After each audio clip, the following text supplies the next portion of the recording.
नमबुद्धाय.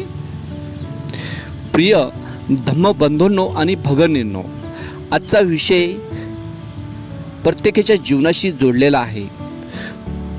आजचा विषय आहे स्वतःला इतके मजबूत बना की कोणालाही काही फरक पडू देऊ नाही.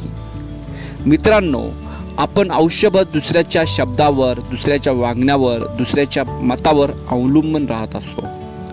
कोणी कौतुक केले की आनंदी होतो, कोणी टीका केली ती दुःखी होतो. हे का घडते? कारण आपले मन मजबूत झालेले नाही. मित्रांनो, खरे सामर्थ्य म्हणजे मनावर नियंत्रण. बुद्धांनी सांगितलेले आहे, स्वतःला जिंका. स्वतःला जिंकणारा सर्वात मोठा विजेता आहे. जो स्वतःच्या मनावर नियंत्रण ठेवतो त्यालाच बाहेरची कोणतीही गोष्ट हलवू शकत नाही.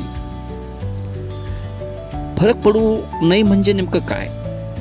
याचा मित्रांनो असा अर्थ आहे की आपण भावना सोडून द्यावे नाही.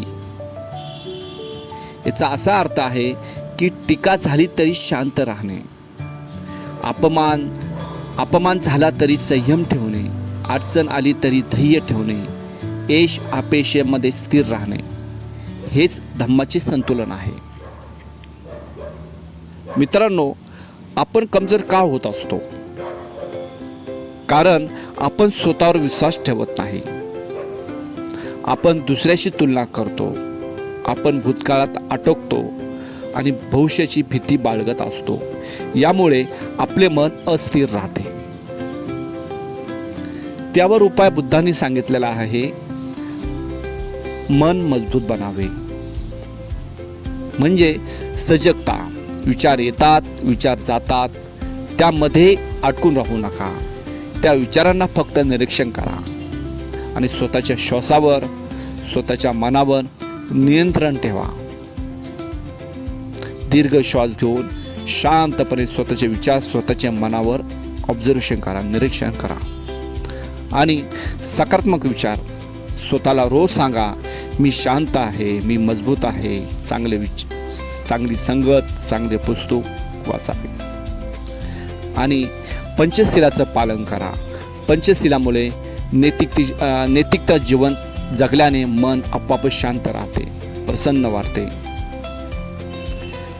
मित्रांनो, खरी ताकद हे संकटात असते. जीवनामध्ये वादळ येणारच, पण मजबूत मन असलेला व्यक्ती कधी तुटत नाही. त्या वादळाला सामोरे जात असतो. तो शांत राहतो, योग्य निर्णय घेतो आणि जीवनामध्ये पुढे जात असतो.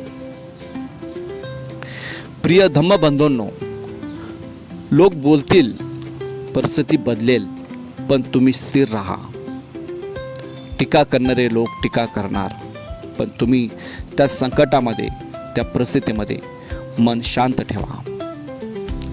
स्वतःला इतके मजबूत बना की बाहेरची कुठलीही गोष्ट तुमच्या मनावर नियंत्रण मिळू शकणार नाही. यालाच खरे स्वातंत्र्य म्हणतात. नमबुद्धाय.